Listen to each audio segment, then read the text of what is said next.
Hey everyone, Ron Holloway here. Uh, I like to look at things from the anti-fragile standpoint. Some people say I'm starting the anti-fragile movement. I don't know. I don't know if an individual can start a movement. However, I do like to share a way of thinking.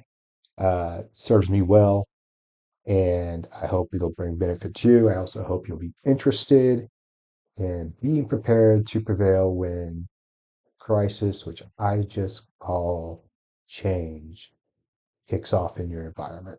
Remember, crisis is just change. Change is a catalyst for adaptation. Adapt more appropriately and earlier than your competition, and you're the fittest. So let's be the fittest. And adapting earlier is not adapting faster. It's beginning adaptation earlier because you have picked up on the changes earlier in the competition. It's kind of like having really good intel and knowing what data points are going on in the world. So let's take China and Russia flexing their muscles, trying to scare us.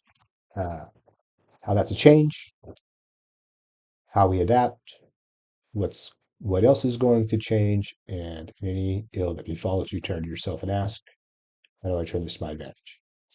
So we have seen agreement on the left and right that we have a common adversary, and that is these countries who think we're weak and can't stand up in the world anymore, pushing for power. Uh, as I could see, it looks like the DoD got the budget they asked for. I mean, they said this is what we need to defend the country. President's budget plus, I believe, a congressional bump gave them what they needed. Maybe a little short, I don't remember, but close enough that we can see that national security is a shared interest across the aisle. Uh, so what that means is as the government realizes national security is a priority, their money is going into DoD.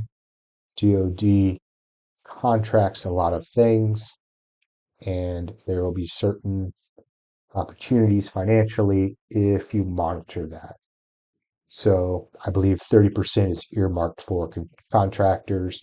The ones to watch and to talk to your financial advisor about are the traditional Dynacore, Lockheed Martin, uh, Kellogg Brown and Root, Halliburton.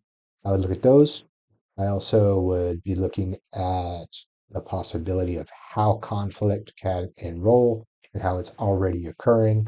I often talk about how they polarize both sides and try to provoke both sides towards violence against each other. But there's another war domain that I haven't spoken about, and that is the cyber domain. So if you're in the cyber world, you know the Cold War's been going on. Hell, it's been hot for a while. We are getting bombarded by attacks on our critical infrastructure, businesses. North Korea is pretty sophisticated. Iran, other countries, the SVB, the Russian successor to KGB, they've knocked out safety precautions on oil plants and different things. So it's going on. What I'm expecting is at some point, there'll be what people call a crisis. They're going to make a big enough hit on the cyber front that it's going to get into the news cycle. It's not really the news cycle now. That news cycle will scare the public. What's the public going to do? They're going to buy Norton and McAfee. However, what will the government need to do is give people a sense of safety and calm and show that they're taking it seriously. Traditionally, how they do that is they inject more money into uh, fighting that thing. That's how they show they're taking it seriously. Some of it will be, talking, calming people. A lot of it's going to be, hey, we're shifting national resources uh, towards this priority. When they do, it will largely go to contractors. So I would encourage you right now uh, to have that discussion with your financial advisor. Should that occur, uh, what companies would likely get those contracts? So one of them I'm watching is SAIC.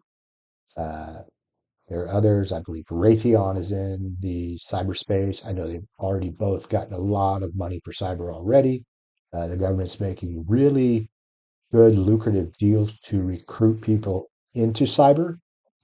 I was looking at one for my son, which was, I think it was for Cyber Force, and it was full tuition, room and books, $2,000 a month stipend, internships, and the payback was 3 years of service in a government job.